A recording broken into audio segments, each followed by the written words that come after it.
I'm very worried about today's episode of Retro Ups and Downs, because if we take WrestleMania 31 as the way that life can just be, at any time, somebody may run in, twonk me right on the head, and they will start presenting the show instead. I know, I bet you're all like, man, I hope that does happen. I hate that, Simon Miller, but it's not good for me.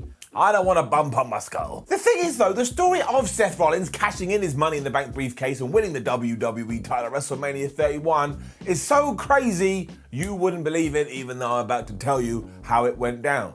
Because he didn't even find out this was happening until the show was going on. I mean, reports at the time suggested it was around about the time The Rock and Ronda Rousey were in the ring, and up to that very second, Roman Reigns, I can only presume, thought, oh, what a great day, I'm about to become the champion. To the point, he had told people in his family, so when it didn't happen, you had members of the Anoa'i team being like, well, what the flub has gone down? There is something cool about that though, because you actually get to see real reactions in a predetermined world, and just for a little bit more evidence, as soon as WrestleMania was done, Seth Rollins was plonked on a plane, he flew to the Today Show before coming back to San Jose, because of course he had to be on Raw. The real joy is that there was not even a hint that this may be going down on this evening, which was doubly helpful because leading up to WrestleMania 31, most fans thought it was going to be absolute crap. And look, there were reasons for that, we're going to get into it, but my word did WWE pull it out the bag, which was also true for NXT the previous night. Well no, look, NXT didn't pull it out the bag, NXT is always good, but again, that's another conversation for another day. So it was just a good weekend for the company, especially if you were one of the business guys, because this made over $12 million at the gate, which at the time was the biggest wrestling gate in history, and they made $3.3 million in merchandise. Where the hell is Scrooge McDuck? Oh yeah, he's swimming through his cash. We also start to learn why these days we are getting 2-day WrestleManias, because even back in 2015, WWE could just not time out a show. It's why it had to start 30 minutes before the advertised time, it's why the Andre the Giant Battle Royal happened on the pre-show, and it's why the main event between Roman Reigns and Brock Lesnar was cut by 10 minutes, because they had to find some more time. And at one point they were like, maybe we should cut it from the Undertaker and Bray Wyatt, and thank Flubble Sticks we didn't do that. It really wouldn't have been fair for the Eater of Worlds. I can't get too mad at it though, because they still managed to fit this into around about 4 hours, which is much preferred than what we did do a few years ago, which was here's 791 matches and the show itself will go on for 57 years. And you're trying to enjoy it because you like professional wrestling, but your brain is screaming at you, why won't you just go to bed? I want to get back into it. Anywho, live from Levi Stadium in California in front of over 70,000 people, let's up those downs for WrestleMania 30. Ah, shit. You have got to be kidding me. Oh, welcome to Ups and Downs with me, the puppet version of Simon Miller. Ah, nuts. Yeah, that's right. You just inanimate thing with my hand up your ass. You get out of here. So anyway, yes, let's get into it. WrestleMania 31, enough with these shenanigans. And it is rare that here on Retro Ups and Downs we talk about the pre-show match, because usually there's so much else we gotta chat about. But given what I just said, and what WWE did, we gotta get into it. Because back in 2015, somebody had accidentally slipped into a position that WWE didn't expect them to be in, where fans were cheering them and fans loved their gimmick and fans loved every single thing they were doing. So we started to believe, hey, maybe we'll do something big with them at WrestleMania. And of course, I'm talking about Damien Sandow, or Mizdow, whatever you want to use. One of the most absurd gimmicks you've ever seen in your life, Mizdow would act as the Miz's stunt double and just recreate everything he was doing. So somebody grabbed the Miz in the ring, gave him a slam, you'd have Damien Miz down the outside go, oh, my back, and he'd even throw himself to the floor. But he threw himself into this with such aplomb, you couldn't help but smile, because again, I've said it before, I'll say it again, stupidness and goofiness in wrestling is great. What also rocked was that it was completely organic, so when we started to get to the Andre the Giant Memorial Battle Royal, it was like, well, this is a tremendous occasion that we can all enjoy with a cup of tea and a banana. We can have Damien Miz down, grab the Miz, throw him out, because the Miz had been being horrible to him. He can win the thing, and then maybe, just maybe, we can turn him into somewhat of a star. But we didn't do that because we're not allowed nice things. It gets worse too, because you do get half of what I just laid out. Damien Mizdow did turn on his boss, and he did chuck him out of the thing, and everyone was like, but then just as you think he's going to do something else, the Big Show appears behind him like flipping Jaws or King Kong. He grabs the man, and he chucks him over the top rope. And do you know what every single person in that venue did? You can hear it. If you go quiet and listen, they go, ah, because it's not what they wanted to see. That sounded like somebody dying. The point is they're disappointed. It's just so bad and it's so annoying, and it adds to that whole bag of things that you hold over your shoulder that sometimes you look and you go, why did WWE do that? Why did WWE do this? Who the hell was the gobbledygooker? Just keep things simple and give us fans what we want. I know we're a bunch of nerds, but come on now, that's why it's getting it down. WrestleMania then starts properly, and it is fantastic. Because having the thing kick off with a ladder match had become somewhat of a habit with the Money in the Bank ladder matches, but then of course we took them and made it its own pay-per-view because WWE can't help themselves, but it's a tradition I enjoyed, and my word was I happy to see it back here. Look who is in this too, fighting for the Intercontinental Championship. Cody Rhodes, Wade Barrett, Daniel Bryan, R-Truth, Dolph Ziggler, Luke Harper, and flubbing John Moxley, although then he was known as Dean Ambrose. It's also really cool to watch now because nobody had a clue where some of these people were going to be within the industry in 6 years. And sure, now looking back, we understand why they did get pissed off. But man, what a match. Everybody was doing dives to start with, including Luke Harper, and that's just going to make you sad because, of course, it's really difficult to watch anything with him in it now. And then John Moxley, Dean Ambrose, whatever, climbs up a ladder and he just does an elbow drop to the back of his neck. Because, of course, before they got out there, they'd all have a conversation when they were like, shall we just try and kill themselves? And everyone else was going, yeah, that sounds good, it's WrestleMania. The ladder is then being thrown into people's faces as Wade Barrett gives Cody Rhodes as Stardust a suplex off one of the things. And then Dean Ambrose is back to it. Because Luke Harper grabs him and gives him a powerbomb through a ladder that has been set up on the outside. And this just looks like one of the worst bumps you've ever seen in your life. And it actually takes Moxley, Dean Ambrose, out of the match. And even at the time, and now years later, I'm pretty sure that must have hurt him a little bit. It just looks like it sucks. The sheer carnage that follows is part terrifying and part joyous, which I presume is why we like these things to begin with. And by the time Daniel Bryan and Dolph Ziggler are fighting on top of another ladder, the crowd is losing their damn minds. And their energy came out of my TV, it hit me in the face, so I was losing my damn mind, even though I've seen this show before. The two then decide to use their heads as weapons and they start clonking each other right in the skull. But Daniel Bryan has a bigger clonk than Dolph Ziggler. Ziggles falls to the floor, and because everybody else has been murdered at this time, Daniel Bryan becomes the IC champion. And this makes you feel all warm and fuzzy in your tum-tum because of course the previous year he'd become the world champion. Then he had to give it up because of injury, and now he was kind of back on top of the quote-unquote ladder.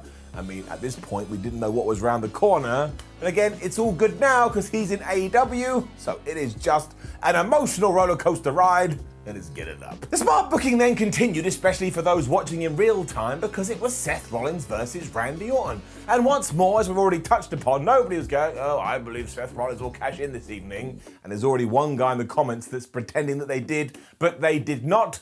But flub me, they have a good match.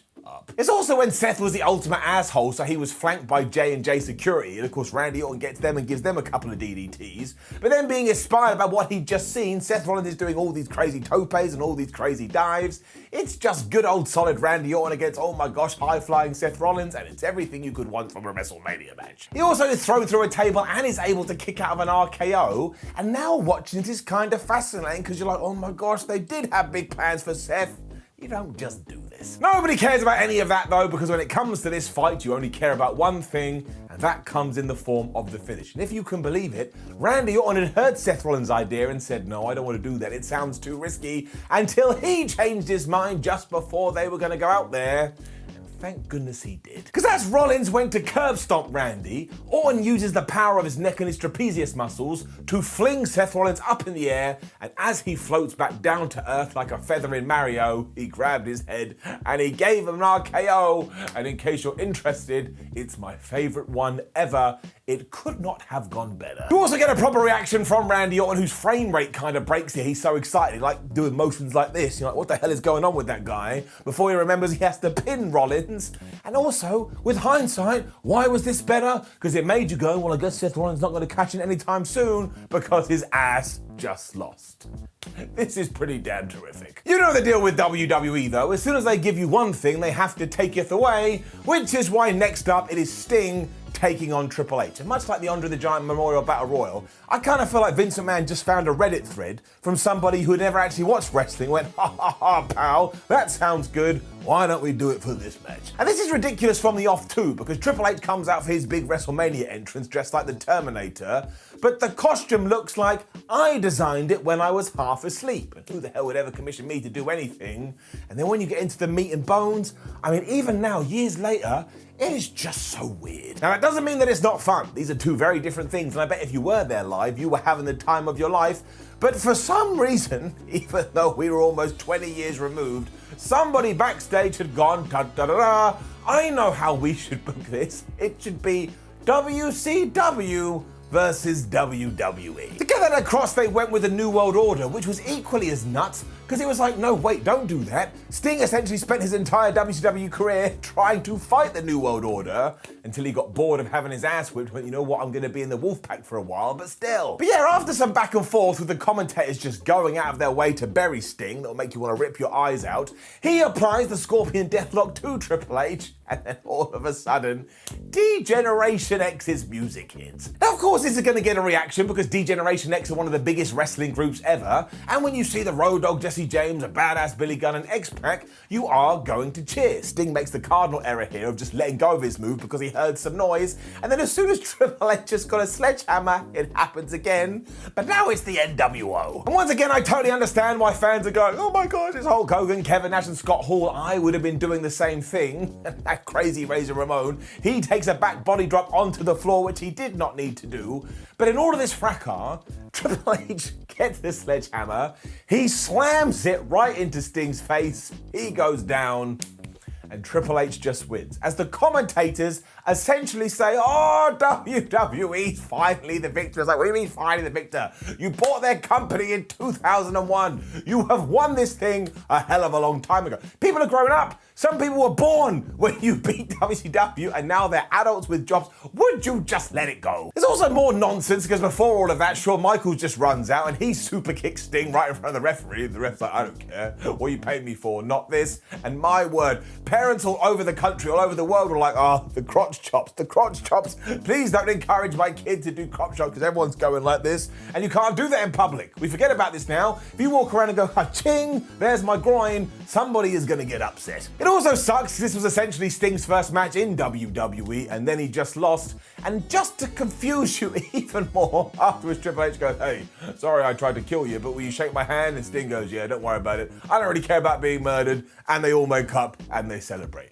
And you kind of sit there like, I have no idea what just happened, but I don't necessarily think it's the way I would have done it. So it's an odd one because with its own bubble, you can enjoy it. Like, did I have a good time here? Of course I did. But when you take the rest of the context, like this, just like slamming your fists into your head. Triple H didn't need to win this. We probably should have given Sting something.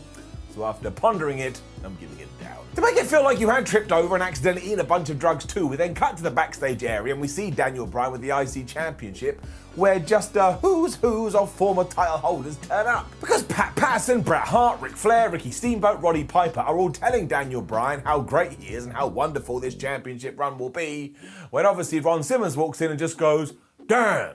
And why did he say damn? I don't know. That's just what he says. I don't think I want to be Ron Simmons' friend. Before that too, Flair loses his mind and Ricky Steamboat's dressed up like he's about to have a match and they do all the yes chant and I was like, have I accidentally eaten some mushrooms? And if you don't believe me, watch this segment, write down a bunch of notes and then go and try and explain it to someone that doesn't watch wrestling. They'll look at you like, you strange person, get out of my house. Classic WWE next too. I think they felt like we just need to calm everybody down here. So we went into AJ Lee teaming up with Paige to take on the Bellas. But I tell you this, I thought it was a very nice, very easy to watch match. Our Women's Revolution would be just around the corner, which explains why this one doesn't get much time. But look, they come out with the goods. Paige does a flip dive at one point, almost lands on her neck, and that freaked me out. And she's able to kick out of Nikki Bella's rack attack, so that was something. But ultimately, AJ Lee does that weird octopus-type finisher that she used to do on Nikki, and Nikki taps out. So I have no issues with this. I have no issues with this whatsoever, apart from the fact it reminded me about Brie Bella's entrance music. They don't come out to that here, but it was around this time period. You know what I'm talking about? Brie mode. Like someone's about to vomit in your face. I have nightmares about that, and I never want to think about it again. Hall of Fame ceremony next, and you know how this goes. The person that got the big entrance this year was Kevin Nash. which makes it doubly confusing about why he was in a fight earlier. And the reason I look forward to these when we do retro ups and downs or any WrestleMania is because you get the whole da da da da da, and it just makes you feel quite regal. Okay, controversial time, because next up is John Cena versus Rusev, and we all know the big deal here. Rusev came out in a flippin' tank, Rusev was undefeated, Rusev probably should have won. And then he took on Big Match John and he lost. Here's the thing. Because he likely should have lost, and I say that as one of the world's biggest Rusev and Miro's fans, but I think the issue here actually comes in the form of John Cena as opposed to the Bulgarian Brute. Because do a little bit of imagination for me quickly. Imagine this was Stone Cold Steve Austin, other than John Cena. Everybody would have wanted the Rattlesnake to win. We just didn't like Cena in 2015, which is perfectly fine, but it certainly did skew public opinion. And really it's what happened after this that was the problem. Now, no world can you say that Rusev didn't have a good run in WWE, because he did, but he should have been the dominant bad guy that eventually became the world champion who everybody tried and struggled to beat. Even when we didn't go in that direction, and instead we came up with Rusev Day by accident, he was still told, if you can believe it, well, I know you're selling a bunch of merchandise, but we think it's a fluke. A fluke? Why do you think he wanted to leave? But that's nothing to do with this, and I think it's a really fun and entertaining match. Rusev plays his role brilliantly. At one point, Lana throws her shoe at John Cena, and that makes me laugh every single time. And while this is every single John Cena match you've ever seen, well, there's a reason he became one of the biggest stars ever. And we did kind of protect Rusev a little bit, because after he's thrown himself at John, who moves out the way, he collides with Lana. That essentially causes a distraction finish, kind of maybe, and he walks into the AA and he loses for the 1, 2, 3. But I did have fun, which is the key word as always, and afterwards Rusev was yelling at Lana going, "You ruined this for me." And we knew what was going to happen with this. There was going to be some wet fish involved. But that ties in to the point I made earlier. It was the aftermath where this all fell into the sea in terms of sitting down watching WrestleMania and having a good time.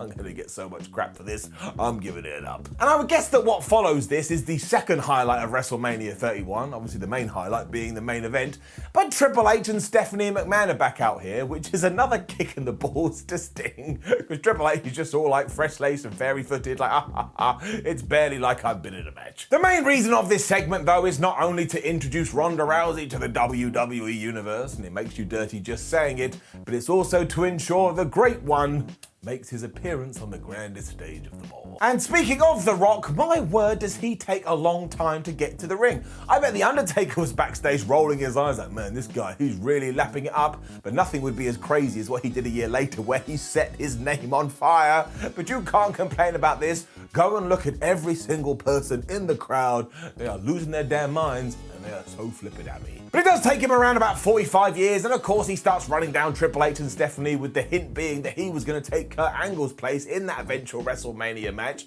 And by the time Stephanie McMahon slaps him, The Rock is going to need some help, and then look, who just so happens to be sat in the front row? It is Ronda Rousey. And then we just get going. Ronda gets in the ring and she just beats up everybody, including Triple H. And honestly, this hasn't aged at all. This is a really flipping good segment that probably should have ended in The Rock and Ronda Rousey taking on Triple H and Stephanie McMahon. Not that I minded Kurt Angle, but obviously that would have been much bigger. But yeah, it just ticks all the boxes. It does go on for almost half an hour, which we probably didn't need to do. But come on now, it did the business. The Rock did have to talk about fallopian tubes though. That comes out of his mouth. The guy was a little bit obsessed with this stuff. Okay, remember everything I said about John Cena and Rusev? If you don't, I'm worried about you. Please go and seek medical attention because there's something wrong with your brain. Well, it is far harder to justify when we get to the Undertaker taking on Bray Wyatt. Now, firstly, it suffered because this was the second time we'd seen it on the show, but straight up, not playing around, Bray Wyatt had to win. In 2015, he had been involved in so many big feuds against so many big names, but every single time he had lost. I was like, why is he losing? To the point, he would say all this cool stuff, and you'd be like, well, I don't believe you, Bray, because you're always talking crap. It's like when your girlfriend would go, I'll ring you later, and you sit by the phone and nobody ever calls. I don't want to talk about it. But it just means that if we weren't going to give him one on this night, there's no way he should have been matched up against The Undertaker, who of course also needed the victory. I'm not going to come on here and pretend otherwise. He had lost to Brock Lesnar, and we all know about that, and nobody was ever going to have him lose again the year afterwards. But we're in control here. It's the damn predetermined world. Just pick anybody but Bray Wyatt. It also suffers because it's not all that great, given that Bray Wyatt accidentally rolled his ankle when they were warming up before the show even started, so he's a little bit injured. Although it does have that one really cool moment when The Undertaker does his sit-up and Bray Wyatt is doing the spider walk. But that's not what we should be talking about in 2021. We should have been going, oh my gosh, do you remember that time Bray Wyatt beat The Undertaker? But we're not, because it didn't happen. It's even worse now with the knowledge we do have, because we then transformed into The Fiend, and then he got released. And imagine I had told you this all these years ago. One day Bray Wyatt will be fired from WWE. You would have gone, who's this guy? And you would have tried to rip my nose off. Doesn't work, really silly, and it's getting it down. You soon forget about that though, thanks to an absolutely fantastic main event. And if you are going to go back and watch WrestleMania 31, before you do, go on forums, go on websites, go on whatever the hell you want, and read the general opinion towards this match. It is absolutely hilarious. I hope Roman Reigns, this is going to be the worst match ever. I'm never going to watch wrestling again. And then they walked out here, and it's kind of a bit of a mini classic. Now look, there was nothing wrong with thinking this, because if you had watched the Raw leading into WrestleMania, you would have seen Roman Reigns and Brock Lesnar pulling the WWE title as if it was some kind of a toy. It is so strange, and I deliberately watched it again, and even now I'm like, what are you doing? What's the end goal here? Is one of you just gonna go, hup, it's mine now? That's not how wrestling works. So they feel like children, but I think Brock Lesnar must have heard about this, because when they get in the ring, he just kicks the absolute shib out of Roman Reigns. One of these elbows that he catches Roman with when Roman's on the apron, he goes flying into the barricade. There ain't no pro wrestling stuff there. It's just one big man spanking another big man, to the point I was worried about Roman Reigns. I know I'm a strange person, but this is the way it makes me feel. It is awesome though, because if you are a geek like me, it is so easy to suspend your disbelief. And don't forget you had the intrigue hanging in the air. Are WWE actually going to pull the trigger on Roman Reigns? Because listen to the crowd, they are booing him like he's an evil villain. So what direction was the WWE going to go in? Were they actually going to crown their poster boy? And if you want the cherry on the cake, this was the same night where Brock Lesnar started German suplexing his ass and then looked into the crowd and said, "Suplex City, bitch." This is tremendous. It's also a major effort to try and turn Reigns into a babyface, because he's just kind of laughing and smiling like, doesn't matter how much pain you do to me, I'm not gonna care. And look, that does not work at all. And at one point, Brock Lesnar is just pouring with blood. And to this day, I have no idea if that was planned or if it happened hard way, but either way, it looks disgusting. Of course, it adds to the whole thing, because deep down, we're weird people, but nothing adds more than when Seth Rollins' music hits and he runs down with his Money in the Bank briefcase. I forgot about the pop and reaction that had happened way back in 2015, and it hasn't been sullied in the last 6 years. It also comes after the fact that Roman Reigns has hit 45 Superman punches onto Brock Lesnar, and he just sold these like he was being whacked by a pillow, and then Brock grabs Roman, and he gives him a fourth F5, which makes everybody think that Lesnar is going to be the champion. But no, because here comes the architect. So it really was perfect timing, especially because we'd never seen a triple threat Money in the Bank cash in before, so we started to ask questions, especially which one's he gonna pin? Surely they won't beat Brock, but would they beat Roman? And flub me sideways they did. Because he curb stomps him right into the mat after some back and forth, and honestly, this is one of the best WrestleMania endings ever, and I ain't hearing anything else about it. It also got you excited for Raw, which always has to be the goal, but better than this, it took what was meant to be a mediocre show and turned it into a brilliant one. Because I remember it ending and just being so pumped for what was round the corner, and to see Seth Rollins as the champion, which means it doesn't just get an up, it gets a golden up. But just one, we're calming things down again. And as always, I give you a second opinion in the form of Dave Meltzer's Wrestling Observer ratings. He gave the Andre the Giant Battle Royal 3.25 stars. It is entertaining, just got a stupid finish. The Intercontinental match got 4.25 stars. Randy Orton versus Seth Rollins got 4 stars.